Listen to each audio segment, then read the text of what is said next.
Allahu Akbar, Allahu Akbar,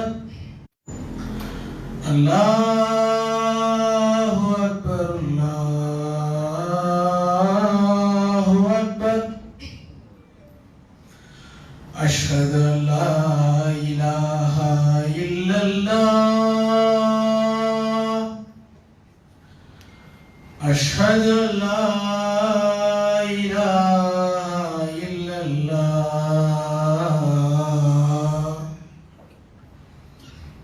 أشهد أن محمدا رسول الله أشهد أن محمدا رسول الله حي على السلام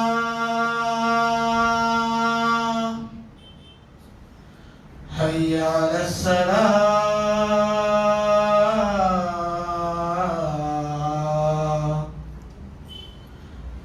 حي على الفلاح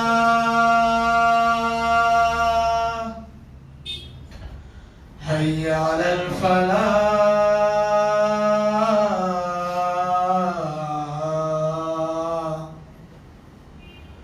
الله أكبر الله أكبر لا إله إلا الله.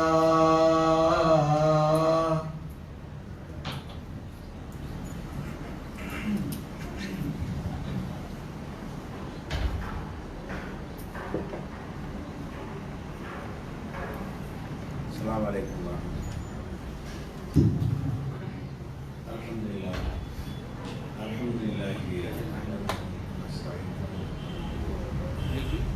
ونعوذ بالله من شرور أنفسنا ومن سيئات أعمالنا من يهده الله فلا مضل له ومن يضلل فلا هادي له وأشهد أن لا إله إلا الله وحده لا شريك له وأشهد أن محمدا عبده ورسوله. கண்ணியத்திற்குரிய எல்லாம் உள்ள அல்லாஹ் ஜல்லஷானஹு தஆலாவின் நல்லடியார்களே, அல்லாஹ்வின் அழகிய பண்புகள் என்ற இந்த தொடர் ஜும்மா உரையில சென்ற வாரம் வரை அல்லாஹ் என்றால் என்ன என்பது குறித்த விவரங்களை பார்த்தோம். அடுத்ததாக அல்லாஹ் தனக்கு சூட்டிக் கொண்டிருக்கிற திருநாமங்களிலே முதன்மையானதாக கருதப்படுவது அர் ரஹ்மான். அல்லாஹ்வுடைய அழகிய பண்புகளில் ஒரு பண்பு என்னன்னு சொன்னா அர் ரஹ்மான் என்கிற இந்த பண்பு. இந்த பண்பை அல்லாஹ் பிஸ்மில்லா சொல்றோம் இல்லையா, அதுல கூட பிஸ்மில்லாஹி அர் ரஹ்மானி அர் ரஹீம் சொல்றோம். அந்த பிஸ்மில்லாஹ் என்பதில் கூட அந்த ரஹ்மான் என்ற வார்த்தை அல்லாஹ் இணைத்து என்ன செய்யறான், அல்லாஹ்வுடைய பெயரால் ஆரம்பிக்கிறோம்னு சொல்லும் பொழுது அர் ரஹ்மான் அளவற்ற அருளாளன் அப்படிங்கிற அர்த்தம் தரக்கூடிய ரஹ்மான் என்கிற ஒரு பண்பும் அல்லாஹ்வுக்கு இருக்கிறது. இந்த ரஹ்மான் என்கிற சொல்லை அல்லாஹ்வை தவிர யாருக்குமே அரபுகள் முஸ்லிம்கள் பயன்படுத்தியது கிடையாது. அல்லாஹ்வுடைய வேற வேற பண்புகள் இருக்கு இல்லையா, ரஹீமு ஜப்பார், இதெல்லாம் மனுஷனுக்கு பயன்படுத்துவாங்க அர்த்தம் வேற அர்த்தத்துல. ரஹ்மான்கிற சொல்லை பொறுத்த வரைக்கும் அல்லாஹ் என்பதை எப்படி அல்லாஹ்வுக்கு மட்டும்தான் நம்ம பயன்படுத்துகிறோமோ அதே மாதிரி ரஹ்மான் என்ற சொல்லையும் அல்லாஹ்வுக்கு மாத்திரம் தான் என்ன செய்யப்படும், பயன்படுத்தப்படும். இந்த ரஹ்மான்கிற பண்புல இருந்து என்ன நம்ம விளங்கிக் கொள்ள வேண்டிய விஷயம் என்று கேட்டால், கடவுளை பற்றி இறைவனை பற்றி நம்பும் பொழுது அவனுடைய இலக்கணங்களை எல்லாம் சேர்த்து நம்பணும். சும்மா குருட்டுத்தனமாக இறைவன் இருக்கிறான் என்று நம்பினால் அது சரியான ஒரு பாதைக்கு நம்மை கொண்டு செல்லாது. அந்த இலக்கணங்களை எல்லாம் இந்த பண்புகள் வழியாக அல்லாஹ் சொல்லி தந்துடுறான். அவன் அல்லாஹ் தனக்கு என்னென்ன பண்புகளை சொல்லி தருகிறானோ அதை சரியான முறையில் நான் நம்பிட்டோம் என்று சொன்னால் அதுல இறைவனுடைய கோட்பாடு அதுக்குள்ள அடங்கியிருக்கும். அந்த கோட்பாடுல ஒண்ணுதான் அளவற்ற அருளாளன். கடவுள்னு நம்ம ஒன்று நம்புவதாக இருந்தால் அவனுடைய அருளுக்கு நிகராக யாரும் அருள் செய்ய முடியாது. அருள் செய்வான் என்பது அதில் அடங்கியிருக்கிறது. அளவற்ற அருளாளன் என்று சொல்லும் பொழுது அல்லாஹ்வுடைய அளவுக்கு யாரும் அருள் செய்ய முடியாது என்ற கருத்தில் அர் ரஹ்மான் என்ற ஒரு பண்பை அல்லாஹ் தனக்கு சொல்லியிருக்கிறான். இந்த அளவற்ற அருளாளன் என்று சொன்னால் அதை நபிகள் நாயகம் ஸல்லல்லாஹு அலைஹி வஸல்லம் அவர்கள் பல சந்தர்ப்பங்களில் அந்த அளவற்ற அருள் எப்படிப்பட்டது என்பதை விளக்கி காட்டுகிறார்கள். அல்லாஹ் எப்படிப்பட்ட அளவற்ற அருளாளன் என்று சொன்னால், ஒரு தாய் தன் குழந்தையின் மீது வைத்திருக்கிற அருளை அன்பை விட பல மடங்கு 70 மடங்கு அதிகமாக அடியார்கள் மீது அல்லாஹ் அன்பு வைத்திருக்கிறான் என்று நபிகள் நாயகம் ஸல்லல்லாஹு அலைஹி வஸல்லம் அவங்க அல்லாஹ்வுடைய அருளை நமக்கு அளவற்ற அருளை நமக்கு சொல்லி தருகிறார்கள். அந்த அளவற்ற அருள் இருக்கிற காரணத்தினால்தான் நம்முடைய பாவங்களை அவன் மன்னிக்கிறான். உண்மையில் மன்னிக்க கூடாது. அல்லாஹ் செய்திருக்கிற நம்ம அருட்களை ஒருத்தர் எண்ணி பார்த்தானேயானால் அவன் தப்பு செய்யக்கூடாது. அவ்வளவு செஞ்சிருக்கான் அல்லாஹ் நமக்கு. இறைவன் நமக்கு எண்ணற்ற அருட்கொடைகளை செய்திருக்கிறான். ஒவ்வொரு வினாடியும் அவனுடைய அருளை நம்ம அனுபவித்துக் கொண்டிருக்கிறோம். நம்ம மூச்சு விடுறோம் இல்லையா, அது அருள் தான். அது ஒவ்வொரு வினாடியும் அந்த அருளை நம்ம அனுபவித்துக் கொண்டே இருக்கிறோம். நமக்கு காட்சி கிடைக்கிறது இல்லையா கண்ணுக்கு, அதெல்லாம் அருள் தான். ஒவ்வொரு வினாடியும் இந்த கண்ணை கொண்டு பார்க்க வேண்டியதெல்லாம் பார்த்து கொண்டிருக்கிறோம், கேட்க வேண்டியதெல்லாம் கேட்டுக் கொண்டிருக்கிறோம். இப்படி பல அருள்களை எல்லாம் நமக்கு செய்திருக்கிறான். நம்ம உண்ணுகிற உணவு ஒவ்வொரு வினாடியும் அதற்குரிய மாற்றங்களை அடைந்து தேவையான சத்துக்களை எடுத்துக்கொண்டு இந்த உடம்பை இயக்குகிறது என்று சொன்னால் அது அவனுடைய அருள் தான். அல்லாஹ்வுடைய அற்புடைகள் கணக்கு வழக்கு இல்லாமல் நமக்கு இருக்கும் பொழுது இப்படி அருள் செய்கிற ஒருத்தனுடைய கட்டளை யாரை மீறுவாங்களா? ஒரு நிறுவனத்தில் நம்ம பணி செய்கிறோம். அந்த நிறுவனத்துடைய கூடிய முதலாளி நம்முடைய எல்லா தேவைகளையும் பூர்த்தி செய்கிறார். நம்ம குடும்ப தேவைகள்லாம் பூர்த்தி செய்கிறார். எந்த கஷ்டம் இல்லாமல் வைத்திருக்கிறார் என்று சொன்னால் அதை நம்ம எவ்வளவு மகிழ்ச்சி அடைவோம்? அவர் சொல்ற எல்லா கட்டளையும் ஏற்று நடப்போமா இல்லையா? ஒண்ணு மீறுவோமா? ஒரே ஒரு கட்டளை கூட மீற மாட்டேங்க. அவர் தான் சம்பளம் தர்றாரு, பிள்ளைகளுடைய படிப்புக்கு செலவை அவர் ஏற்றுக்கொள்கிறாரு, வீட்டுடைய தேவைகளை ஏற்றுக்கொள்கிறாரு, மருத்துவ செலவை கூட ஏற்றுக்கொள்கிறாரு. இந்த மாதிரி ஒரு முதலாளி நம்ம கிடைத்திருக்கிறார் என்று நினைக்கும் பொழுது அவருடைய உத்தரவை அப்படியே செயல்படுத்தக்கூடியவனாக மனிதன் இருக்கிறான், மீறுவது கிடையாது. அப்ப கடவுள் கட்டளை மீற முடியுமா? அவருடைய அற்புடைகளை எண்ணி பார்த்தோம் என்று சொன்னா அவருக்கு தப்பே செய்யக்கூடாது. அப்படி ஒரு அளவற்ற அருளை அல்லாஹ் தரும் பொழுது நம்ம மீறுகிறோம், அவன் மன்னிக்கிறான். இறைவன் என்ன செய்கிறான் என்றால் மன்னிக்கிறான் என்று சொல்வது. இந்த மன்னிக்கிறதே காரணம் என்ன? அளவற்ற அருள் அவன் இருக்கிறதுனால என்னோட அடியான் தப்பு செய்து விட்டான், அதை மன்னிச்சிடுறேன், மீண்டும் தப்பு செய்யறான், மீண்டும் மன்னிக்கிறேன், மீண்டும் தப்பு செய்யறான், மீண்டும் மன்னிக்கிறேன் என்று சொல்லி எல்லா விதமான பிழைகளையும் நம்ம மன்னிப்பு கேட்டு தெரிந்து விட்டார். எப்படி நீ நேற்று செய்துவிட்டு நீ திருப்பி செய்யற என்று கேட்க மாட்டான், அவன் மன்னித்து விடுவான். நபிகள் நாயகம் ஸல்லல்லாஹு அலைஹி வஸல்லம் சொல்றாங்க, அல்லாஹ் என்ன செய்யறான்னு கேட்டா ஒரு அடியான் தவறு செய்கிறான். தவறு செய்து விட்டு யா அல்லாஹ் நான் தப்பு செஞ்சிட்டேன், என்னை மன்னித்து விடு என்று கேட்கிறான். கேட்ட உடனே அல்லாஹ் என்ன செய்யறான்? அதை மன்னிச்சிடறான். மன்னிக்கும் போது என்ன சொல்லிட்டு மன்னிக்கிறான் என்று சொன்னால், வானவர்கள்ட்ட மலக்குமார்கள்ட்ட எல்லாம் சொல்லுகிறான், பார்த்தீர்களா என்னுடைய அடியான் இந்த தப்பை செய்து விட்டான், இந்த தப்பை தண்டிக்கக்கூடிய அதிகாரம் படைத்த ஒரு இறைவன் இருக்கிறான் என்று அவன் நம்புகிறான், பயப்படுகிறான், என்னிடத்தில் மன்னிப்பு கேட்கிறான், நான் அவனை மன்னித்து விடுகிறேன் என்று அல்லாஹ் இங்கே நம்ம மன்னிப்பு கேட்ட உடனே அவன் மாணவர்கள் மலக்குகள் மத்தியில் இதை பிரகடனம் செய்கிறான். மறுநாள் தப்பு செய்யறான், மறுநாளோ மறுவாரமோ மறுமாதமோ மறுவருடமோ மீண்டும் தப்பு செய்கிறான். தப்பு செய்து மறுபடியும் மன்னிப்பு கேட்கிறான். அப்போ இதே தான் நல்லா சொல்றான், நேற்று இப்படி சொன்னான், அவன் சரியாக நம்பவில்லை, இவனை நான் மன்னிக்க மாட்டேன் என்று சொல்லாம இதையே நல்லா சொல்றான். பார்த்தீங்களா என்னோட அடியானை, நான் ஒரு தப்பு செஞ்சுதான் சரி, அவனை கேட்பதற்கு ஒருவன் இருக்கிறான், மன்னிப்பதற்கு ஒருவன் இருக்கிறான் என்று நம்புகிறானே என்று இப்படியே ரசூல் ஸல்லல்லாஹு அலைஹி வஸல்லம் பல தடவை சொல்றாங்க. திருப்பி திருப்பி இவன் தப்பு செய்துவிட்டு மன்னிப்பு கேட்கும் பொழுதெல்லாம் ஏன்னா அவன் இறைவன் படைச்சிருக்கான். நம்ம தப்பு செய்கிறோம் என்று சொன்னால் அந்த மாதிரியான ஒரு தன்மை நமக்கு வழங்கப்பட்டு இருக்கிறது. அதெல்லாம் தப்பு செய்து விடுகிறோம். அதை வழங்கி கொண்டு அல்லாஹ் என்ன செய்யறான்னு கேட்டா, மறுபடியும் தப்பு செய்யறியா, மறுபடியும் மன்னிப்பு கேட்கிறியா, நான் உன்னை மன்னித்து விடுகிறேன், இப்படி அல்லாஹ் சொல்கிறான் என்று என்ன சொல்லிட்டு செய்கிறான் என்று கேட்டால், அன்னலஹு ரப்பன், தனக்கு ஒரு இறைவன் இருக்கிறான் என்று அறிந்திருக்கிறான். அந்த இறைவன் யக்ஃபிருலஹு, அவனை மன்னிப்பான் என்று இவன் விலகி வைத்திருக்கிறான், அதனால் நான் மன்னிக்கிறேன். இது அளவற்ற அருள். அளவற்ற அருள் என்று சொன்னால் கணக்கு வழக்கு இல்லாத தவறுகளை செய்தாலும் கூட நான் மன்னிக்கவனாக இருக்கிறேன் என்று சொல்றானே, இதெல்லாம் அல்லாஹ்வுடைய அந்த அளவற்ற அருளுக்கு எடுத்துக்காட்டாக நபிகள் நாயகம் ஸல்லல்லாஹு அலைஹி வஸல்லம் அவர்கள் சொல்லி காட்டுகிறார்கள். இன்னும் சொல்கிறார்கள், ஒரு மனிதன் அல்லாஹ் நம்ம மேல் எவ்வளவு அருள் செய்கிறான் என்பதற்கு உதாரணமாக சொல்றார்கள். பாலைவனத்திலே ஒருவன் பயணம் செய்து போகிறான். ஒட்டகத்திலே பாலைவனத்திலே மரம் செடி கொடிகள்லாம் இருக்காது.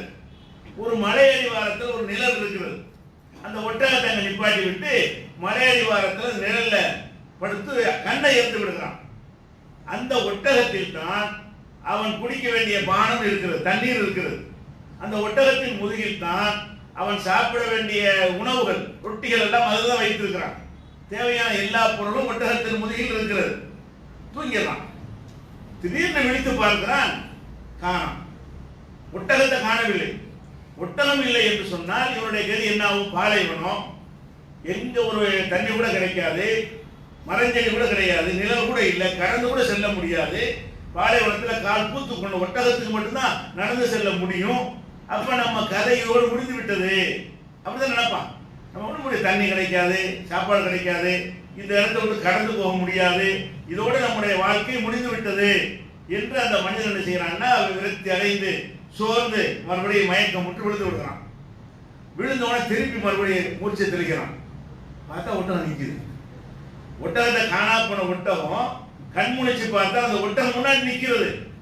ஒட்டகத்துல வச்ச சாமான் அப்படியே இருக்கிறது, உணவு பொதி அப்படியே இருக்கிறது, தண்ணீர் பைகள் எல்லாம் அது மீது அப்படியே இருக்கிறது. அப்ப அவனுக்கு எப்படி இருக்கும் நிலைமை? போன உசுறு திரும்பி வருதுமாங்கல்ல, அப்படி இருக்கும் அவனுக்கு. நம்ம கதை முடிஞ்சு விட்டு நினைக்கிறான், ஆனால் அந்த உயிர் திரும்பி வர மாதிரி தண்ணி இருக்கிறது, உணவு இருக்கிறது. இந்த நேரத்தில் அவன் என்ன செய்வான்? மகிழ்ச்சியில தலகால் அவனுக்கு புரியாது. தலகால் புரியாம என்ன செய்வான்? அல்லாஹ் புரியுவான், இறைவா நான் தான் உனக்கு எஜமான், நீ தான் எனக்கு அடிமைவான். மாத்தி சந்தோஷத்துல நான் அடிமை, நீ எஜமான் சொல்றதுக்கு பதிலாக இவனுக்கு எல்லை மீறிய மகிழ்ச்சி என்ன செய்யறான்னு கேட்டா, நான் தான் உனக்கு எஜமான், நீ எனக்கு அடிமை, இவ்வளவு அருள் செய்து விட்டாய்ன்னு சொல்லி சொல்லுகிற அளவுக்கு மகிழ்ச்சியான். அந்த மகிழ்ச்சிக்கு உதாரணமாக நாக்கு கூட தடுமாறி வார்த்தை கூட குளறி பேசுகிற அளவுக்கு அவனுக்கு சந்தோஷம் இருக்குது. இதை சொல்லிவிட்டு இவனுடைய மகிழ்ச்சி எவ்வளவு அளவுன்னு பாருங்க. இதுக்கு நிகரான மகிழ்ச்சி இருக்குதா? இதை விட நீங்கள் மன்னிப்பு கேட்கும் பொழுது உங்கள் இறைவன் சந்தோஷப்படுகிறான். இவன் எவ்வளவு சந்தோஷப்படுகிறானோ, போன உயிர் திரும்பி வந்தது என்று சந்தோஷப்படுகிறானே, இவன் சந்தோஷப்படுவதை விட உங்களை படைத்த இறைவன் அவனிடத்தில் நீங்கள் மன்னிப்பு கேட்கும் பொழுது, திருந்தும் பொழுது சந்தோஷ மகிழ்ச்சி அடைகிறான். என் அடையாளை பார்த்தீங்களா என்ற மன்னிப்பு கேட்டு விட்டான். அவன் சந்தோஷப்பட என்ன இருக்குது? உங்களை மன்னிச்சா என்ன மன்னிக்காட்டுன தூக்கி நரகத்தை கூட என்ன செஞ்சிருவீங்க? அவனுக்கு லாபம் இருக்கிறது ஒன்றும் கிடையாது. உங்களுடைய தயவு அவனுக்கு தேவையே இல்லை. எந்த மனிதனுடைய உதவி ஒத்தாசை எதுவும் அவனுக்கு தேவையே இல்லை. உங்களை மன்னிக்க வேண்டிய அவசியமே இல்லை, உங்களுக்கு அருள் செய்ய வேண்டிய கட்டாயமும் இல்லை. ஆனா செய்யற தப்பெல்லாம் செய்யறீங்க, நீங்க மன்னிப்பு கேட்டு விட்டால் அதுல எப்படி மகிழ்ச்சி அடைகிறான்னு சொன்னா, மன்னிக்க அப்படி மன்னிப்போம். நம்ம என்ன மன்னிப்போம்? தப்பு செஞ்சுட்டாங்க மன்னிச்சுக்கிறங்க, ஒரு முகத்தை சுழிச்சுக்கிட்டு தொலைஞ்சு போ, இப்படி மன்னிப்போம். சிரிச்சுக்கிட்டு மன்னிப்போமா? மன்னிக்க மாட்டோம். சரி, முதல் தடவை கூட அப்படி செஞ்சிருவோம், மறுபடியும் அதே தப்பு செய்யலாம். அப்ப அதே மாதிரி சிரிச்சுக்கிட்டு ரொம்ப சந்தோஷமாக மன்னிச்சுட்டு மன்னிப்பு கேட்டீங்களே அப்படி சொல்லுவோமா? இப்படி 10 தடவை நீங்க சொல்லுவீங்களா? ஒரு மனிதனுக்கு நீங்க அற்பமான சில உதவிகளை செய்கிறீர்கள், அந்த அற்பமான உதவி பெற்ற மனிதன் உங்களுக்கு தப்பு செய்து விட்டான் என்று சொன்னால் அவனை நீங்கள் மன்னிக்க தயாராக இல்லை. மன்னிக்கிறதா இருந்தால் ஃபார்மாலிட்டிக்கு மன்னிப்பீர்கள், ஒரு தடவை மன்னிப்பீர்கள், 2 தடவை மன்னிப்பீர்கள், மன்னித்துக் கொண்டே இருப்பீர்களா? அவன் செய்யும் பொழுதெல்லாம் மன்னித்துக் கொண்டே உங்களால் இருக்க முடியுமா? அப்படி நம்மளை இறைவன் படைக்கவில்லை. ஒரு லிமிட், எல்லாமே அளவு தான். அவன் அளவற்ற அருளான். அல்லாஹ்வுடைய அருள் எப்படி? லிமிட்லாம் கிடையாது. லட்சம் தடவை கூட மன்னிப்பான், கோடி தடவை கூட மன்னிப்பான். இத்தனை தடவை தான் மன்னிக்கிறது கணக்கெல்லாம் கிடையாது. அப்ப நீ தவறு செய்து விட்டு நான் தவறு செய்து விட்டேன் இறைவன் நெசமா விளங்கணும், ஏமாற்ற முடியாது. உள்ளத்திலிருந்து விளங்கி நம்ம செஞ்சு தப்பு தான், இறைவனுக்கு நம்ம மாறு செய்து விட்டோம், இனிமேல் இதை செய்ய மாட்டோம் நினைத்துதான் மன்னிப்பு கேட்கணும். அப்புறம் நம்மளை மீறி செஞ்சால் ஒரு விஷயம். மன்னிப்பு கேட்டு செய்யும் பொழுது இன்னைக்கு குடிப்போம், சாயந்தரம் மன்னிப்பு கேட்டுக்குவோம், அப்படி செய்யக்கூடாது. மன்னிப்பு கேட்டால் அர்த்தம் கேட்டா, இனிமேல் இதை நான் செய்ய மாட்டேன் என்ற உறுதியோட மன்னிப்பு கேட்டு விட வேண்டும். அப்படி கேட்டாலும் மனிதன் என்ற முறையில் நம்ம மீறுவோம், சில நேரங்களில் மீறி விடுவோம். நம்ம கொடுத்த அந்த உறுதிமொழியை நம்மளே செய்வோம், மறந்து விடுவோம். மறக்காவிட்டால் கூட நம்மளை மிஞ்சி போய் அந்த காரியத்தை செய்து விடுவோம். அந்த மாதிரி வரும்போது மறுபடியும் கேட்கலாம் மன்னிப்பு. மன்னிப்பு கேட்டல் என்பதை ஒரு ஏமாற்றுதலாக எடுத்துக் கொள்ளக்கூடாது. ஏன்னா இறைவன் உள்ளத்தையும் பார்க்கிறான், வெறுமன வாய் வார்த்தையில மட்டும் பார்த்து கொண்டு அவன் முடிவு செய்ய மாட்டான். நீ மன்னிப்பு கேட்கும் பொழுது என்ன மாதிரி உணர்வு கேட்கிறாய்? அல்லாஹ்வுக்கு பயந்து கேட்கிறியா? இனிமே செய்ய மாட்டேன் என்று நிஜமாக நம்பி கேட்கிறியா? அல்லது அல்லாஹ்வை ஏமாத்தி எல்லாம் கேட்கிறியா? நமக்கு தெரியாதானே செய்யும். அப்ப அந்த மன்னிப்பு தூய்மையான மன்னிப்பு, ஹாலிஸான தூய்மையான களப்பற்ற மன்னிப்பாக இருக்குமையானால் அந்த மன்னிப்பை அல்லாஹ் என்ன செய்யறான்? ஏற்றுக்கொள்கிறான். எத்தனை முறை வேண்டுமானாலும், எவ்வளவு பெரிய காரியத்தை செஞ்சாலும் அவன் மன்னிக்க தயாரா இருக்கிறான். ஆதம் அலைஹிஸ்ஸலாம் இதுக்கு மன்னிச்சான். அவர் தப்பு செய்யலாமா? மற்றவர்கள் தப்பு செஞ்சாலும் அவர் செய்ய முடியாது. ஏன்? அவர் இறைவனால் நேரடியாக படைக்கப்பட்டார். நம்ம எல்லாம் அவருடைய சொல்லி நம்ம இறைவனை அறிந்திருக்கிறோம். ஆதம்ங்கிற நம்முடைய முதல் தந்தை அல்லாஹ்வால் நேரடியாகவே என்ன செய்கிறாரு? படைக்கப்படுகிறார்.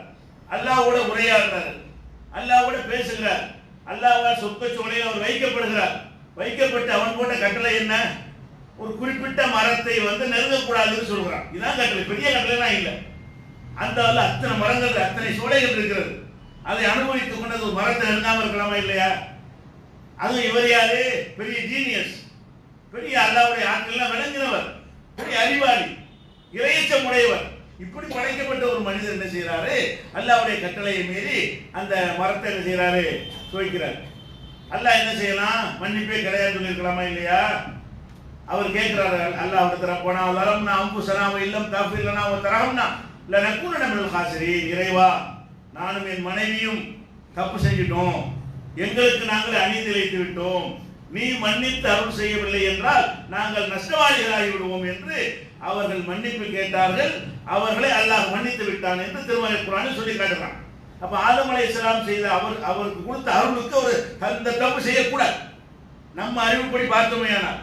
ஆனா அல்லாஹ் என்ன செய்யறான்? படைச்சிருக்கான், அதான் செய்வீங்க, எனக்கு தெரியத்தானே செய்வி அப்படின்னு சொல்லி அல்லாஹ் மன்னித்து அவர் என்ன செய்யறான்?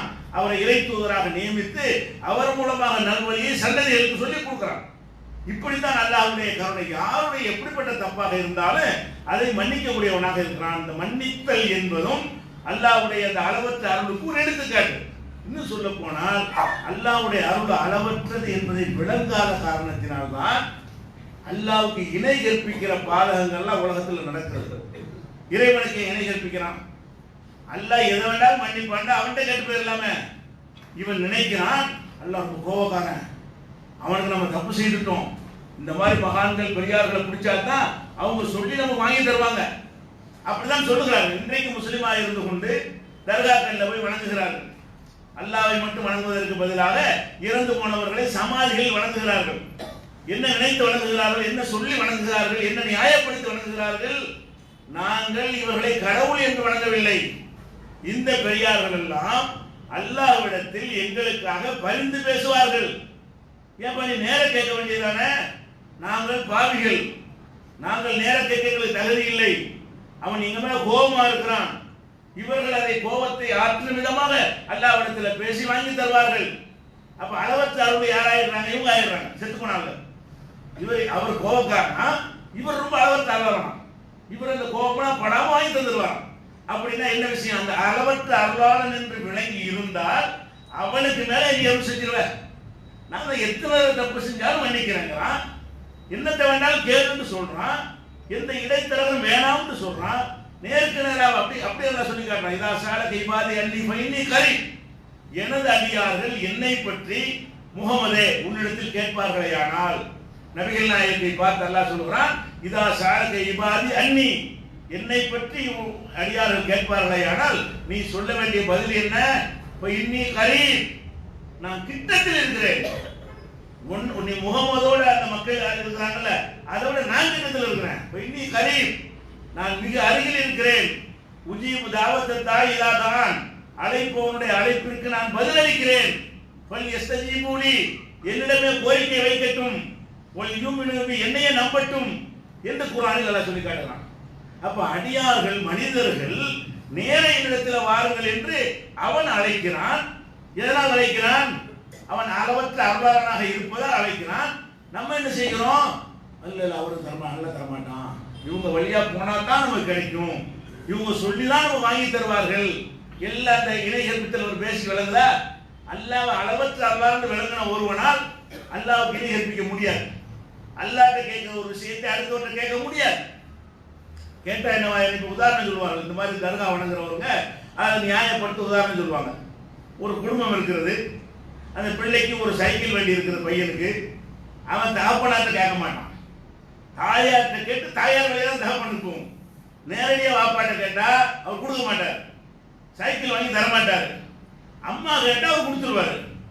அம்மா பிள்ளை மேல ஒரு அன்பு உள்ளாரு, அதனால பையன் கேட்கிறாங்க, அம்மா உருகி போயிடுவாங்க. இப்படி உதாரணம் காட்டி இந்த தர்கா வழிபாடு நியாயப்படுத்துறாங்க. தர்காவுக்கு ஏன்டா போறீங்கன்னு கேட்டா நம்ம தேவையான வாப்பாட்ட கேட்போமா? அவர் பெரிய பெரிய விஷயம்லாம் வாங்கி தருவாரா? அவர் மறுக்கிற ஒரு விஷயமா இருந்தால் கூட நம்ம என்ன செய்வோம்? நம்ம அம்மாட்ட கொண்டே கோரிக்கை வைப்போம். அம்மா என்ன செய்வாங்க? பக்குவமா நேரம் பார்த்து அப்பாட்ட சொல்லி வாங்கி தருவாங்க. இப்படின்னு சொல்லி உதாரணம் காட்டி விட்டு இது மாதிரி தான் நாங்கள் தர்காவுக்கு போறோம். அப்ப நம்ம இப்ப என்ன விளங்குது? தகப்பனை விட தாய் தானே இப்ப அருள் கூட. இப்ப இந்த கதை பிரகாரம் தகப்பன் அருள் கம்மியான, தாய் வந்து அருள் கூடுனாள். அப்ப இவர்கள் இந்த பதிலை சொல்வது மூலமா என்ன சொல்ல வர்றாங்க? அல்லாஹ் கொடியவன், அல்லாஹ் கொடூரன், அல்லாஹ் இறக்கம் காட்ட மாட்டான். இவங்க இறக்கம் காட்டுவாங்க. இந்த தாய் மாதிரி இவங்க, அல்லாஹ் வந்து தகப்ப மாதிரியான். தாய் மாதிரி அருள் காட்டக்கூடியது யாருன்னு கேட்டா இந்த செத்து போன ஆளுக்க என்று நியாயப்படுத்தி கொண்டு தர்காவில் போய் என்ன செய்யறாங்க? வழிபடக்கூடிய காட்சியை பார்க்கிறோம். அந்த வழிபாட்டுக்கு அடிப்படை காரணம் என்ன? இந்த அளவற்ற அவங்க சொல்ல உதாரணத்தில் விளங்குது. அவங்க அந்த தாய்க்குள்ள உதாரணம் காட்டுவதில் இருந்து அவர்கள் என்ன நினைக்கிறார்கள்னா, அல்லாஹ் நமக்கு அருள் செய்ய மாட்டான், நமக்கு அந்த தகுதி இல்லை. பிச்சை கேட்கறதுக்கு என்ன தகுதி வேணுங்கிற? நம்ம கேட்கறது பிச்சை. அல்லாஹ் இடத்துல நம்ம என்ன செய்யறோம்? யாசனை கேட்கிறோம். அதுக்கு என்ன போட்டு தகுதி வேண்டி இருக்கிறது? இவங்களுக்குலாம் அந்த தகுதி இல்லை. தகுதி உள்ளவன்கிட்ட கேட்கிறோம். தகுதி உள்ளவன் ஒருத்தர் இருப்பானா உலகத்துல? தப்பு செய்யாத மனுஷனே கிடையாது. அப்புறம் தகுதி உள்ளவன். நீங்கள் யாரை மகான் என்று போய் கும்பிடுகிறீர்களோ வணங்குகிறீர்களோ அவர்களும் தப்பு செய்திருப்பார்கள். நீங்க செய்த அளவுக்கு செய்யாமல் இருக்கலாம், அல்லது நீங்க செய்த அளவு அதிகமாக செய்து மறைக்கப்பட்டிருக்கலாம். செய்ய மாட்டான்னு சொல்ல முடியுமா? மனிதனாக இருந்தால் தப்பு செய்வான். அப்ப தப்பு செஞ்சா கேட்க கூடாதுன்னு சொன்னா ஒருத்தர் கேட்க முடியாது. நீ அவர்கிட்ட கேட்டவர் வாங்கி தருவார், அவர் மட்டும் உத்தமர் எனக்கு இறைவன் அறிவிச்சான் உனக்கு? நீனா தானே மகான் முடிவு பண்ணிக்கிட்ட, நீனா தானே இவர் வந்து இறை நேசன் முடிவு பண்ணிக்கிட்ட. அல்லாஹ் வந்து அப்படி அறிவிச்சு தரலையே. அப்ப என்ன வழங்க வேண்டும் என்றால், இறைவன் தான் அளவற்ற அருளாளன், அவங்ககிட்ட நேரடியாக கேட்பதுதான் சிறந்தது. அப்படி அல்லாஹ் கூப்பிடுறான், யா இபாதி அல்லதீன அஸ்ரஃபு அலா அன்ஃபுஸிஹிம், தங்களுக்கு தாங்களே அநீதி இழைத்து விட்ட அடியார்களே. அல்லாஹ் குர்ஆன்ல கூப்பிடுறான். அடியார்களை கூப்பிடும் பொழுது நல்லவர்களையும் கூப்பிடல, நல்லவர்களையும் கூப்பிடுறான் பல இடங்கள்ல. இந்த வசனத்தை யார் கூப்பிடுறான்? பாவம் செய்த அடியார்களே. எப்படி கூப்பிடுறான்? யா இபாதி அல்லதீன அஸ்ரஃபு அலா அன்ஃபுஸிஹிம், பாவம் செய்து விட்ட அடியார்களே, எனது அடியார்களே, லா தக்னது மின் ரஹ்மத்தில்லாஹ், அல்லாஹ்வுடைய ரஹமத்தில், ரஹ்மான்ல உள்ள ரஹமத், அல்லாஹ்வுடைய அருளில் நம்பிக்கை இழந்து விடாதீர்கள். லா தக்னது மின் ரஹ்மத்தில்லாஹ், அல்லாஹ்வுடைய அருளில் நீங்கள் நம்பிக்கை இழந்து விடாதீர்கள். இன்னல்லாஹ யக்ஃபிரு ذுனூப ஜமீஆ, எல்லா பாவங்களையும் எல்லாம் மன்னிப்பான். அல்லாஹ்வுடைய அருள் நம்பிக்கை இழந்துடவே கூடாது. எவ்வளவு பெரிய பஞ்சமா பாதகங்களை செய்தாலும் அல்லாஹ்வுடைய அருளில் நம்பிக்கை இழந்து விடாதீர்கள் என்று யாரை கூப்பிடுறான்? பாவம் செய்த அடியார்களே. இப்படியான ஒரு இறைவன் நமக்கு இருக்கும் பொழுது நமக்கு கிடைத்தருகிறது, நமக்கு ஏன் புரோக்கரு, நமக்கு அடுத்த வழியாக அல்லாஹ்ட்ட போய் கேட்கணும்? நம்மளே நேருக்கு நேரம் தொடர்பு கொண்டு வேண்டியதானே? அல்லாஹ்வுடைய தூதர்கிட்டே அப்படி ஒரு வழிமுறையை காட்டலையே. நபி தோழர்கள்லாம் நபிகள் நாயகத்தில் வந்து நீங்க பார்த்து மன்னிப்பு வாங்கி தாங்கன்னு கேட்டாங்க.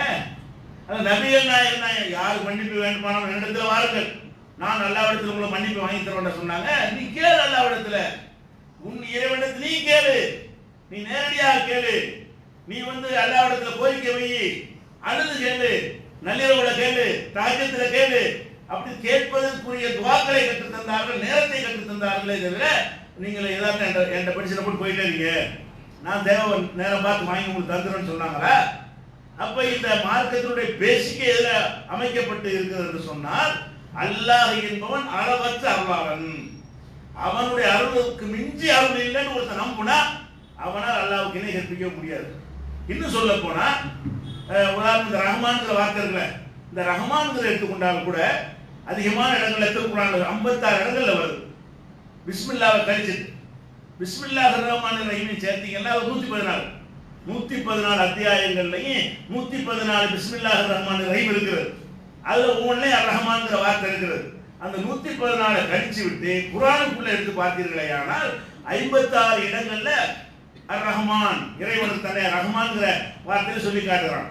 அப்படி காட்டும் போது அதுல முக்கியமான அம்சம் என்னன்னு கேட்டா, இப்ப இறைவனுக்கு சந்ததிகள் இருக்கு, பிள்ளை இருக்குலாம் சொல்றாங்கல்ல, அதை பத்தி கேட்கும் பொழுது இதையே சொல்லி காட்டுறான். ரஹ்மான்ங்கிற வார்த்தையை பயன்படுத்தி அல்லாஹ் சொல்லி காட்டுறான். எப்படி செய்யறான்? அந்த வாசகத்தை பாருங்க, அல்லாஹ் சொல்லி காட்டுறான். வஜஅலுல் மலாயிகத அல்லதீன ஹும் இபாதுர் ரஹ்மான் இனாதா, வானவர்களை மலக்குமார்களை இவர்கள் அல்லாஹ்வுடைய பெண் மக்கள் என்று சொல்கிறார்கள் அப்படின்னு சொல்லும் பொழுது ஹும் இபாதுர் ரஹ்மான், அவங்க ரஹ்மானுக்கு அடிமையா இருக்கிறாங்க. மாணவர்கள் ரஹ்மானுக்கு அடிமையாக இருக்கும் பொழுது இவங்க அல்லாஹ்வுடைய அடிமைன்னு சொல்வதற்கு பதிலாக அல்லாஹ்வுடைய புள்ள பொம்பளை புள்ள என்று மக்காவுடைய காபிர்கள் சொன்னார்கள். பெண் தெய்வங்கள் நினைத்துக் கொண்டு இந்த பெண் தெய்வம்னா யார் பாட்டு கேட்டா அல்லாஹ்வுடைய பொம்பளை பிள்ளைங்க என்று சொல்கிறார்கள். அதை சொல்றான்ல, ஷஹிது ஹல்கஹும், அவர்களை படைக்கும் பொழுது இவர்கள் பார்த்து கொண்டிருந்தார்களா, சதுக்தபு ஷஹாதத்துஹும், இவர்களுடைய அந்த வாக்கு மூலம் பதிவு செய்யப்படும், விசாரிக்கப்படுவார்கள், வயசுவாலும் விசாரிக்கப்படுவார்கள் என்று சொல்லும் பொழுது ரஹ்மானுடைய அடியார்களை போய் என்ன செய்யறாங்க, இவங்க பிள்ளைன்னு சொல்றாங்க. இந்த ரஹ்மானோட சேர்த்து என்ன செய்யறாங்கன்னு கேட்டா இறைவனுக்கு ஷிர்க் வைக்கிறாங்க, இணை கற்பிக்கிறாங்கல்ல. அதை சொல்லும் பொழுதெல்லாம் இந்த ரஹ்மான்ங்கிற வார்த்தையோட என்ன செய்யறான், சேர்த்து அல்லாஹ் சொல்லி காட்டுறான். அதே மாதிரி வைதா புஷ்ர அஹதுஹும் பிமா வரபல் ரஹ்மானி மஸலா, அல்லாஹ்வுக்கு வந்து பொம்பளை பிள்ளைன்னு சொல்றாங்க. யாரு? மக்காவில் இருந்த நபிகள் நாயகத்தை ஏற்காத எதிரிகள் வந்து இந்த மாணவர்கள் எல்லாம் தேவதைகள். தேவதைனா யார் பாண்டு கேட்டா அல்லாஹ்வுடைய பொம்பளை பிள்ளைங்க. அதுக்கு சிலைகளை வைத்துக் கொண்டு அதை வணங்கி கொண்டிருந்தான். அப்ப பொம்பளை பிள்ளை தான் அல்லாஹ் விருப்பமான, ஆம்பளை பிள்ளை கிடையாது. அவங்க கோட்பாடு மக்காவில் இருந்த காபிர்களுடைய கோட்பாடு பிரகாரம் எல்லாம் அல்லாஹ் பொம்பளை பிள்ளை தான், தேவதைகள் மட்டும்தான், தேவர்கள் கிடையாது. இப்படி நம்பி கொண்டிருந்தார்கள். அதெல்லாம் கேட்கறான், ரஹ்மானுக்கு போய் நீ பொம்பளை பிள்ளை இருக்குன்னு சொல்லிட்டு இருக்கிற, அது சிறந்ததுன்னு சொல்லிட்டு இருக்கிற, உனக்கு பொம்பளை பிள்ளை வருதுன்னு சொன்னா அவன் ஏன் கோவம் வருது? அப்படி கேட்கறான்ல. ஒய்தா புஷ்ர அஹதுஹும் பிமா வரபல் ரஹ்மானி மஸலா, ரஹ்மானுக்கு எது இருப்பதாக சொன்னார்களோ, எந்த பெண் குழந்தை இருப்பதாக சொல்லிக் கொண்டிருந்தார்களோ அந்த பெண் குழந்தை குறித்து இவர்களுக்கு நற்செய்தி சொல்லப்படுமையானால் நல்ல வயது முஸ்வத்தா, முகம் கருத்து போயிடுது. எனக்கு பொம்பளை பிள்ளையா, பொம்பளை பிறந்துச்சா, ஒரு ஆம்பளை பிள்ளை கிடைக்கலையா என்று முகம் கருத்து போய்விடுகிறது, இருந்து விடுகிறான் என்று அல்லாஹ் சொல்லும் பொழுது அங்கே இந்த குழந்தையை பற்றி பேசும்போது கூட ரஹ்மான்கிற வார்த்தையை என்ன செய்யலாம் பேசுகிறதை பார்க்கணும். அதே மாதிரி வந்து இன்னும் பல இடங்களில் சொல்றான், லா எம்லி கூன ஒக்கால் இத்தகர ரஹ்மான் வளதா, ரஹ்மானுக்கு பிள்ளை இருக்குன்னு சொல்கிறார்கள். இது வந்து அன்றைக்கு இருந்த ஆளுக்கு வேதக்காரர்களை பற்றி சொல்லும் பொழுது இவர்கள் சொல்கிறார்கள், இத்தகர ரஹ்மான் வளதா, ரஹ்மான் ஆகிய அல்லாஹ்வுக்கு குழந்தை இருப்பதாக சொல்கிறார். ரஹ்மானுக்கு எதுக்கு குழந்தை வேணும்? அவன் அளவற்ற அருளாளனா இருக்கிறானே, அளவற்ற அருளாளனா இருக்கும் பொழுது ஒரு குழந்தை வழியாக உனக்கு ஏன் செய்யணும்? அவன் நேரம் உனக்கு செய்வானே, உனக்கு அருள் செய்வதற்காக அவனுக்கு குழந்தையை உண்டாக்கி ஒரு பிள்ளையை உண்டாக்கி அவர் வழியாக உனக்கு எதுக்கு செய்யணும்? நான் தான் ரஹ்மானா இருக்கிறேனே. இந்த ரஹ்மான்கிற அம்சத்தை சரியா நம்பினால் அவனுக்கு குழந்தை இருக்கணும் நம்ம முடியாது. ஏன்? இந்த குழந்தை எதுக்கு? சொத்து அனுபவிக்கவா? நமக்கு குழந்தை இருப்பது அர்த்தம் என்ன? நம்ம வாரிசா இருக்கணும், கஷ்டமான காலத்துல நம்மளை பார்த்துக் கொள்ளணும், அதுதான் குழந்தை வேணுங்கிறோம். நம்ம குழந்தை வேணும் என்று சொன்னால் இப்ப நம்ம திரகாத்திரமா இருப்போம், நாளைக்கு தளர்ந்து போயிடுவோம், சம்பாதிக்க முடியாது, நம்மளை கவனிக்கிறதுக்கு பிள்ளை வேணும். அல்லாவுக்கு அப்படியா இருக்கு? இல்லை, அதுக்கு பிள்ளை கிடையாது. வேற இருக்கிற பிள்ளை அல்லாவுக்கு பிள்ளை இருக்குன்னு கேட்டா அல்லாட்ட வாங்கி தர விஷயங்களை அவர் மூலம் வாங்கிக்கலாம். இது எதுக்கு தேவை? அவனை அளவற்ற அளவான இருக்கிறானே, அவனை நேரம் உனக்கு தருவானே, எதுக்கு புள்ள வழியான்னு போய் கேட்கணும்? புள்ள அவனுக்கு தேவையும் இல்லை அப்படின்னு சொல்ற இடத்துல எல்லாம் என்ன செய்யறான்னா, அந்த அவளின் ரஹ்மானி பலதா, இவர்கள் அல்லாவுக்கு ரஹ்மானுக்கு பிள்ளை இருக்கு என்று சொல்லும் பொழுது தன் ஷக்குல்லாஹு தஹிருல் ஜிபாலு, பூமி பிளந்து விடுகிறது, மலைகள் எல்லாம் கிடுகிடுக்கிறது. அப்படி வார்த்தை. கடவுளுக்கு அல்லாஹ்வுக்கு பிள்ளை நீங்க சொல்றது சின்ன விஷயம் இல்லை. அதில் என்ன செய்கிறது? வானங்கள் எல்லாம் இடிந்து விட பார்க்கிறது. வமா எம்பகி ரஹ்மானி, ரஹ்மானுக்கு கிடையாது ஐயத்தகல வளர, ரஹ்மானுக்கு பிள்ளை கிடையாது. அங்க ரஹ்மானை தான் பயன்படுத்தும். ரஹ்மான் அவனுக்கு இது பிள்ளை, அவனுக்கு பிள்ளை கிடையாது. இன்குள்ளு மம்பி சமாவாத்து கொள்ளாம இல்ல ஆத்திய ரஹ்மானி அபுதா, ஒவ்வொருவரும் ரஹ்மானிடத்துல அடிமையாகத்தான் வந்தாக வேண்டும். யாரா இருந்தாலும் பிள்ளையா வர முடியாது, மாமனா வர முடியாது, மருமகனா வர முடியாது. அல்லாவுக்கு தம்பியா வர முடியாது, நீங்க அல்லாவுக்கு அண்ணனா வர முடியாது, அல்லாவுடைய அடிமையாக தான் வரணும். நபிகள் நாயகம் உட்பட யாராக இருந்தாலும் இன்குள்ள மம்பி சமாவாத்தி உள்ளது இல்ல ஆத்திய ரஹ்மான் இருந்தா, மறுமை நாளையில நம்ம அல்லாஹ்வின் முன்னால் நிற்கும் பொழுது நம்ம எல்லாம் யாரா வந்து நிற்போம்? ஒரு அடிமை, எஜமானுக்கு முன்னாடி நிற்கிற அடிமை. நீங்கள் நான் எல்லாரும் அடிமை. நமக்கு வழிகாட்டிய உத்தமர்கள்லாம் அடிமை, நபிமார்கள்லாம் அடிமை, எல்லோரும் அடிமைகளாகத்தான் அவன் முன்னாடி நிற்க வேண்டும் என்று இந்த வசனத்தில் என்ன செய்றான் சொல்லி காட்டுறான். அதே மாதிரி நபிகள் நாயகத்தினருக்கு எல்லாம் சொல்றான், நபி நீங்கள் சொல்லுங்கள், இன்கானலில் ரஹ்மானி வளர்க்கணும். ரஹ்மானுக்கு சந்ததி இருந்தால், ரஹ்மானுக்கு சந்ததி இருக்குன்னு சொல்றீங்கல்ல, ரஹ்மானுக்கு சந்ததி இருந்திருக்குமே ஆனால் ஆனா அவ்வளவு ஆபிதீன் நான் வணங்க தயாரா இருக்கேன். எதுக்கு ரஹ்மானுக்கு புள்ள? ரசூலுல்லாஹ் சொல்ல சொல்றான்ல, நபிகள் நாயகத்தை சொல்ல சொல்றான், குல் நபியே நீங்கள் சொல்லுங்கள், மக்களிடத்தில் சொல்லுங்கள், இன்கானல் ரஹ்மானை வளர்க்கும், ரஹ்மானுக்கு சந்ததிகள் இருக்கு என்று இருக்குமையானால் ஆனா அவ்வளவு ஆபிதீன், ஃபர்ஸ்ட் நான் வணங்குறேன் காட்டு. எப்படி அல்லாஹ்வுக்குள்ள புள்ள எதுக்கு அல்லாஹ்வுக்குள்ள தேவை? நான் தான் எல்லாத்தையும் நேரடியா பார்க்குவேனே, எனக்கு தான் மூப்பு இல்லையே, எனக்கு தான் முதுமை இல்லையே, எனக்கு தான் பலவீனம் இல்லையே, எனக்கு தான் எல்லாத்தையும் பார்க்க முடியுமே, எனக்கு இணை துணை தேவையில்லையே, நானே தான் எல்லாத்தையும் எங்கேயே வச்சு பார்ப்பேனே, எதுக்கு எனக்கு புள்ள என்று நீங்கள் நிரூபித்து விட்டீர்களே, ஆனால் முகமது ஆகிய நானும் அந்த பிள்ளையை வணங்க தயாரா இருக்கிறேன். கடவுள் பிள்ளை கடவுள் தானே, நானும் வணங்க தயாரா இருக்கிறேன் என்று சவாலோட சொல்றான் நபிகள் நாயகத்தை பார்த்து. அந்த மக்கள்கிட்ட கேளுங்க, ரஹ்மானுக்கு பிள்ளை இருக்கிறதுக்கு நீ ரீசனை சொல்லுப்பா, நான் வணங்குறேன், உன்னோட சேர்ந்து நான் வணங்க தயாரா இருக்கிறேன் என்று சொல்லுமாறு 43வது அத்தியாயத்தில் 83வது வசனத்தில் அல்லாஹ் சொல்லி காட்டுறான். அதனால இறைவனுக்கு சந்ததி இருக்கிறான்னு நம்புவது, அல்ல இறைவனுக்கு இவர்கள்லாம் வேண்டப்பட்டவர்கள், இவர்களுக்கு நெருக்கமானவர்கள், தந்தை தவ வலிமையால் இவர்கள் அல்லாஹ்வுடைய அன்பை பெற்றவர்கள் அப்படி நினைத்துக் கொண்டு நீங்கள் ஒருவரை துணைக்கு தேடினீர்களே, ஆனால் அந்த நம்பிக்கைக்கு காரணமும் அல்லாஹ்வுடைய அளவற்ற அருளில் உங்களுக்கு சந்தேகம் இருக்கிறது. அப்ப நம்ம அளவற்ற அருளாளன் என்கிற ரஹ்மானை உள்ளபடி வழங்கிக் கொள்ள வேண்டும். அல்லாஹ்வுடைய அருளுக்கு நிகராக யாரும் அருள் செய்ய முடியாது. அவன் எந்த கணக்கு இல்லாமல் செய்வான். நம்ம ஒரு ஆள் கொடுக்குறாங்க கூட கேட்குவார், நீ பல கோடிக்கு அதிபராக இருக்கலாம், ஒரு நாளைக்கு கேட்பார் 1000 ரூபா கொடுத்துருவீங்க, அரை மணி நேரம் கழிச்சு மறுபடியும் 1000 ரூபா தாம்பாரு, இப்போதான் வாங்கிட்டு போனா சரின்னு கொடுத்துருவீங்க. அப்புறம் 1 மணி நேரம் கழிச்சு கேட்டார்னா ஏய் எத்தனை ரூபா கேட்பேன் அப்படிமோ. அப்புறம் 4வது ரூபா கேட்டா அது நான் இல்லைன்னு சொல்லியிருங்க, என்ன செய்வான் வரும்போது பார்த்துட்டு நான் வீட்டில் இல்லைன்னு சொல்லியிருக்கேன், கொடுக்க மாட்டான். இதுதான் நம்ம அருள். அவரை தான் கூட வல்லன்போம். யாரும் ரொம்ப அருள் உள்ளவர் சொல்றோமோ, யாரும் பெரிய வல்லன்னு சொல்றோமோ அதுக்கு என்ன அர்த்தம்? அவர்கிட்ட இருக்கிற ஒரு 1/2% 1/4% மொத்தத்தில் கொடுப்பார், இவ்வளவுதான் கொடுப்பாரு. தவிர இருக்கிறத அள்ளி கொடுக்க மாட்டார். அது ஒரே ஒருத்தருக்கு கொடுக்க மாட்டார், திருப்பிலாம் கொடுக்க மாட்டார். திருப்பி தர்றானே, கேட்கும் போதெல்லாம் தர்றானே.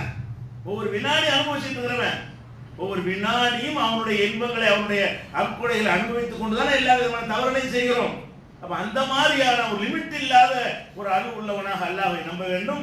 அல்லாஹ்வுடைய பண்புகள்ல முதன்மையான பண்பாக இந்த ரஹ்மான் என்கிற பண்பு நம்ம விளங்கிக் கொள்ளணும். இந்த ரஹ்மானுக்கு இன்னும் கூடுதலான விளக்கங்கள்லாம் இருக்கு. இன்ஷா அல்லாஹ் அதை அடுத்தடுத்த வாரங்களில் பார்ப்போம்.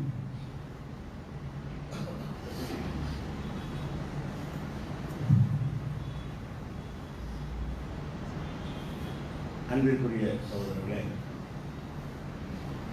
நபிகள் நாயகம் ஸல்லல்லாஹு அலைஹி வஸல்லம் மூலமாக அல்லாஹ் நமக்கு வழங்கிய இந்த இஸ்லாம் மார்க்கம் உலகம் முழுவதும் வியாபித்து உலக மக்களை எல்லாம் ஈர்த்து மிகப்பெரிய ஒரு சமயமாக மாறி இருக்கிறது சொன்னால் அதற்கு முக்கியமான காரணம் நினையாபுரத்தில் அல்லாஹ் செய்யக்கூடிய அருள் தான். இது மனிதர்களால் நடக்கவே கிடையாது. மனிதருடைய உழைப்பினால மனிதருடைய முயற்சியினால இந்த இஸ்லாம் பிற மக்களுக்கு போனுச்சான்னு கேட்டா அது சின்ன ஒரு அற்பமான ஒரு காரணம், அதுவே காரணம் கிடையாது. இதை நம்ம வரலாறு முழுவதும் நம்ம பார்க்கிறோம். நபிகள் நாயகம் ஸல்லல்லாஹு அலைஹி வஸல்லம் வாழுகின்ற பொழுது அவர்கள் மக்காவிலே வாழ்ந்தார்கள். 10 வருஷ காலம் பிரச்சாரம் பண்ணாங்க. 10 வருஷ காலம் அடிதான், 10 வருஷ காலம் உதை, 10 வருஷ காலம் சமூக பகிஷ்காரம், 10 வருஷ காலம் துன்புறுத்துதல். அவர்களையும் அவர்களை சேர்ந்தவர்களையும் கொடுமைப்படுத்தினார்கள், கேலி செய்தார்கள், கிண்டல் செய்தார்கள். அந்த ஊரிலே வாழவே முடியாத என்ற நிலைமை ஏற்படுத்தினார்கள். இத்தனைக்கு ரசூலுல்லாஹ் உயர்ந்த குலத்துக்காரங்க, மற்றவர்கள் என்ன வாழ்பட்டிருக்காங்கன்னு பார்த்துக்கங்க. நபிகள் நாயகம் ஸல்லல்லாஹு அலைஹி வஸல்லம் அந்த ஊர்லயே பெரிய ராயல் ஃபேமிலிமாங்கல்ல, அந்த ஃபேமிலியில உள்ளவங்க, அவங்க சொந்த பந்தங்கள்லாம் முக்கியமான அந்த ஊருடைய பதவிகள் இருக்கிறாங்க, சமுதாயத்தில் மதிக்கப்படுறாங்க. அப்படியான ஒரு நிலை இருந்தும் கூட நபிகள் நாயகம் ஸல்லல்லாஹு அலைஹி வஸல்லம் அவர்களை அந்த ஊர்ல உள்ளவர்கள் ஏற்றுக்கொள்ளல, பிரச்சாரத்தை ஏற்றுக்கொள்ளவில்லை. அப்புறம் இந்த ஊர்ல வசிக்கவே முடியாது என்று சொல்லி அதுக்கப்புறம் என்ன செய்யறாங்க, 13 வருஷ காலம் முடிச்சுட்டு ஹிஜ்ரத்துக்கு போயிடுறாங்க. அபிசீனியாவுக்கு போயிட்டாங்க பாதி பேர் மதீனாவுக்கு போறாங்க. இனிமேல் இந்த ஊர்ல இருக்க முடியாதுன்னு சொல்லி ஊர்ல யாருமே கிடையாது, மக்காவில் யாருமே கிடையாது. அந்த நிலையில் தான் இஸ்லாம் தாறுமாற வளருது. இஸ்லாத்தை சொல்றதுக்கு ஆள் இருக்கும்போது வளர்ந்ததை விட மக்காவில் இஸ்லாத்தை எடுத்து சொன்னாங்கல்ல அப்ப வளர்ந்ததை விட சொல்வதற்குரியவர்கள் விரட்டப்பட்டாங்க. நபிகளும் விரட்டப்பட்டு விட்டார்கள், அவர்களை பின்பற்றிய மக்களும் விரட்டப்பட்டு விட்டார்கள். அங்கே அதை சொல்வதற்குரிய எந்த ஒரு சக்தி உள்ள மக்களும் இல்லை. பலவீனர்கள் தான் தங்கி இருந்தார்கள். இந்த பலவீனர்கள் வாய் கூட பேச மாட்டார்கள். ரொம்ப பலவீனமான நிலையில் உள்ளவங்க மறைந்து கொண்டு இஸ்லாத்தை கடைப்பிடிப்பாங்கல்ல, அப்படியான சில பேர் மாத்திரம்தான் அங்கே தங்கினார்களே தவிர அனைவரும் வெளியேறிவிட்டார்கள். எப்படி வளர்ந்துச்சு?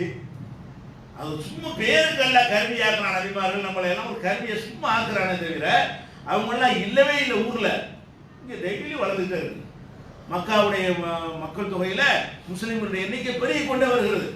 8 வருஷத்துக்கு மொத்த ஊர் மாறிவிட்டது. அனைவரும் முஸ்லிம்களாக மாறிவிட்டார்கள். அதை சொல்வதற்கு நபி அங்கே இருந்தாங்களா?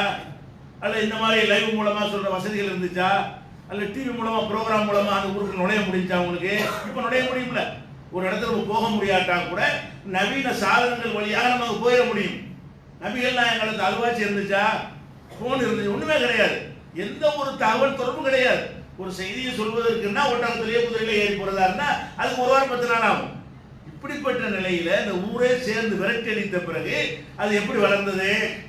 இந்த மார்க்கத்தை வளர்க்கிற பொறுப்பை அல்லாஹ் ஏற்றுக்கொள்கிறான். அதான் காரணம். என்ன காரணம்?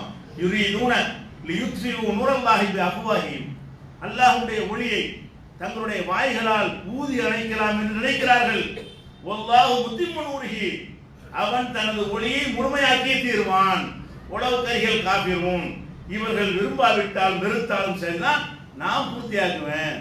இந்த ஒளியை பூர்த்தி செய்கிற வேலையை பொறுப்பை அல்லாஹ் ஏற்றுக்கொள்வதாக திருமறை குர்ஆன்ல நமக்கு அல்லாஹ் சொல்லி காட்டுறான். அப்ப இந்த மார்க்கத்தை பொறுத்தவரை என்ன வழங்கிக் கொள்ள வேண்டும் என்றால், நமக்கு இந்த உலகத்தில் என்ன துன்பங்கள் வந்தால் அடிக்கிறான் உதைக்கிறான் அதை பத்தி கவலைப்பட தேவையில்லை. இந்த கொள்கை போய்கொண்டே இருக்கும். உங்களுக்கே தெரியாது, முகலாயர்கள் இந்த நாட்டில் ஆளும் பொழுது நம்ம எந்த அளவுக்கு வளர்ந்தோமோ அதை விட 100 மடங்கு வேகமாக இன்னைக்கு வளரும். முகலாயர்கள் இந்த நாட்டை முஸ்லிம் மன்னர்கள் ஆட்சி பண்ணாங்கல்ல, ஆட்சி அதிகாரம் பவர் எல்லாமே இருந்தது. அப்பதான் ஜாஸ்தியா வளர்ந்துருக்கணும். எல்லா விதமான பவர் இருக்கு, முஸ்லிம்கிட்ட அதிகாரம் இருக்கு என்று அவங்க ஒரு மரியாதையோடு பார்த்திருப்பார்கள் அந்த காலத்து மக்கள். இந்த மாதிரியான வெறி பிடித்தவர்கள் அது இருந்திருக்க மாட்டார்கள். இருந்ததுனால அந்த மக்கள் ஆட்சியாளர் ஏற்றுக்கொண்டு இருந்தார்கள். அப்படிப்பட்ட மக்கள் இருக்கும் பொழுது கூட இஸ்லாம் என்ன வளர்ச்சி, பெரிய வளர்ச்சிலாம் கிடையாது. அவங்க எல்லாம் போயிட்டாங்க. அப்புறம் வெள்ளையர்கள், அப்புறம் சுதந்திரம். இந்த காலகட்டத்தில் தான் இவ்வளவு பெரிய மக்கள் தொகை பெருகிக்கிட்டே இருக்கிறது. என்னதை பிறகு நம்ம என்ன செஞ்சிட்டோம்? பர்ஃபெக்ட் முஸ்லீமா வாழ்ந்தோமா? நம்மளே முஸ்லீம் முதல்ல வாழ்ந்தோமான்னு கேட்கிறேன். இல்ல, அந்த கொள்கையை வச்சு காப்பாற்றி குர்ஆனை காப்பாற்றிட்டு இருக்கிறோம், ரசூலுல்லாஹ்வுடைய போதனையை காப்பாற்றி வைத்திருக்கிறோம். அது அவங்களுக்கு போய் சேருகிறது. அந்த செய்திகள் அவர்கள் சென்றடைகிறது. இன்னும் சொல்ல போனா இஸ்லாத்துக்கு வந்தால் அடி, இஸ்லாத்துக்கு வந்தா வெட்டு, இஸ்லாத்துக்கு வந்தா இடஒதுக்கீடு இல்லை, இஸ்லாத்துக்கு வந்தா சலுகை இல்லை, இஸ்லாத்துக்கு இருந்தா மரியாதை கிடையாது என்றெல்லாம் இருக்கும் பொழுது கூட அந்த இறைவனுக்கு பயந்து மறுமைக்காக வேண்டி, சொர்க்கம் செல்ல வேண்டும் என்பதற்காக வேண்டி கூட்டம் கூட்டமா வர்றாங்களா இல்லையா? அந்த மாதிரி அல்லாஹ் என்ன செய்யறான்? இந்த மார்க்கத்தை வளர்க்கிறான்.